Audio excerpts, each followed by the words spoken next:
Okay, so this is just a quick one, as I've got this Basilisk to work on.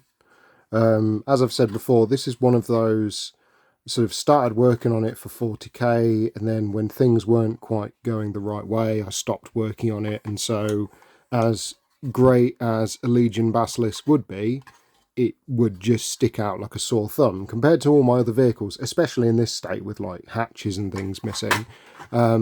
It just doesn't look quite right.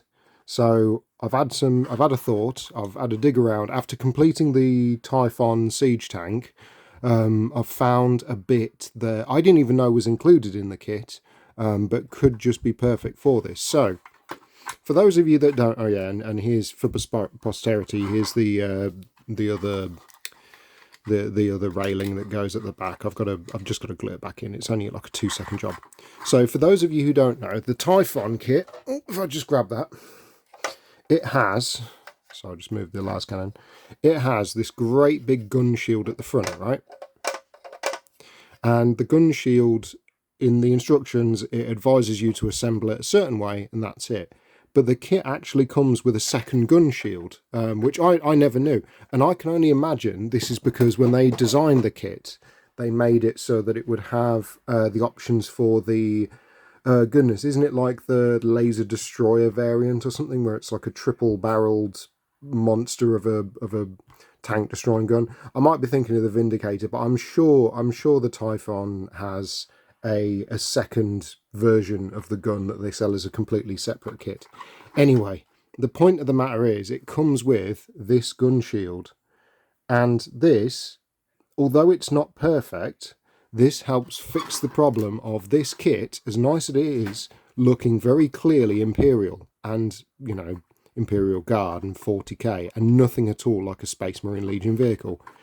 But through the simple application of sort of ramming this in there so that it fits, or just about fits, although it stops the actual Basilisk cannon from lowering down, all of a sudden that looks 100 times better and more Space Marine-y and Horus Heresy Legion-y than it did before.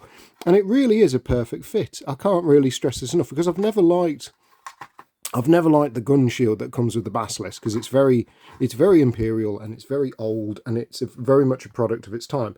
But this works perfectly, and I had no idea that this bit existed. So from that, I've had the inspiration to go from my bits box and find the other bits and pieces, like the spare turret, which you can see from this hatch here. I'm going to improvise with this, Havoc launcher from, any of the Horus Heresy tank kits. So that will fit in there nicely, and then the Havoc launcher itself, of course, will fit on there, and I can have that in a long range position. The Basilisk comes with a searchlight already, so I don't need to worry about upgrading it for the long range weapons or anything like that. It does come with a hull mounted heavy bolter, which I very foolishly covered up, because I thought, oh well, this is a Legion vehicle, it doesn't have a hull mounted heavy bolter, knowing nothing about the game. So I've taken this heavy bolter from the Spartan kit that normally goes in the hull-mounted twin-linked heavy bolter, and I'm going to cut that and shape it and get that to fit at the front there. And that basically fixed the problem of what I'm going to do about my Legion Basilisk, because with those changes and some extra little details, like I'm going to have actual Space Marines manning the gun at the back. But with those changes, all of a sudden, I feel a lot more confident about actually finishing this kit. Whereas before, it was all a bit slapdash and a bit rubbish and a bit rough. Whereas now, I think it's going to be quite good. But I just wanted to make a video about it, because this is something that's been sitting on my shelf for years at this point, unfinished and unloved. And now it's finally changing. And sometimes you do have to wait until you get a certain bit, or you see something that inspires you, and then all of a sudden, the prospect of finishing it doesn't seem quite so impossible.